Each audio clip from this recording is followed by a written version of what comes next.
En nuestras lecciones anteriores, cuando aprendimos a conjugar y hablamos de los verbos to do y to make, que corresponden al verbo castellano hacer, les comenté que íbamos a ver algunos ejemplos con oraciones bastante sencillas donde podamos utilizar esos verbos que aprendimos.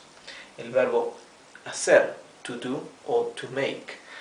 Pero antes de empezar a ver algunos ejemplos con oraciones, vamos a aprender a conjugar estos dos verbos en pasado simple y en futuro, en esos dos tiempos, que nos va a brindar herramientas muy importantes para poder aprender a armar frases en pasado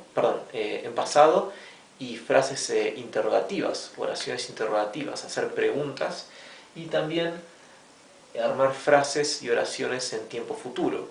De esa manera, después veremos algunos ejemplos con oraciones utilizando los verbos to make y to do. Ahora en esta lección vamos a ver to do conjugado en tiempo pasado simple. En verde he escrito la forma como se podría pronunciar las palabras inglesas para imitar la pronunciación. Por ejemplo, I lo he escrito A-Y, porque así es como se pronunciaría en inglés. Bien. Verb to do in simple past. Verb to do in simple past. Verbo hacer en pasado simple. I es yo. You es tú.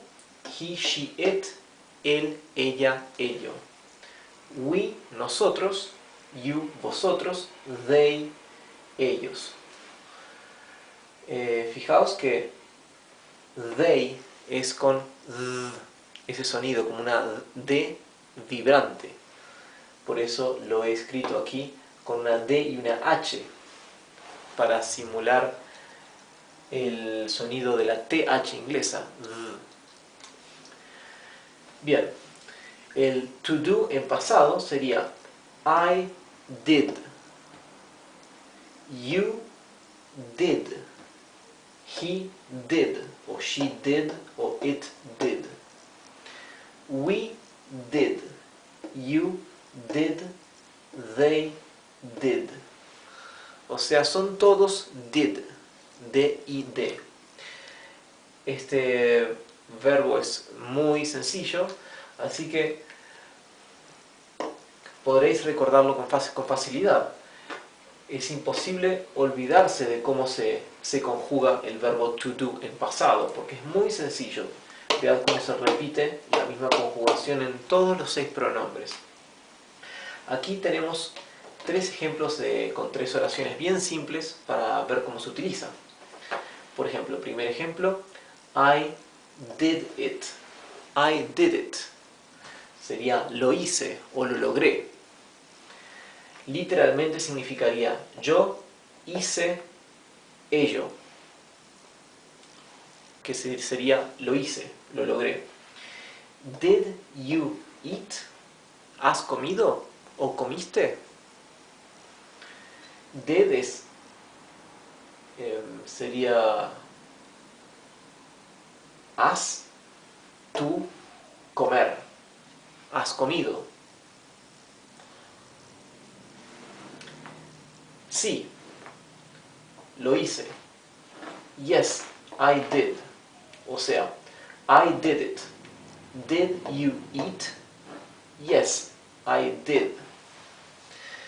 Esto veremos luego en otra lección, cómo necesitamos conocer bien el uso del verbo to do en tiempo pasado para armar preguntas, como en este caso, y luego para contestarlas de la manera más educada, porque podríamos simplemente contestar con un yes, pero la manera más correcta de hacerlo sería yes, I did. O sea, vemos que el verbo to do también cumple una función de verbo auxiliar para algunos casos. En nuestra siguiente clase vamos a conjugar el verbo to do en tiempo futuro y luego continuaremos con el verbo to make.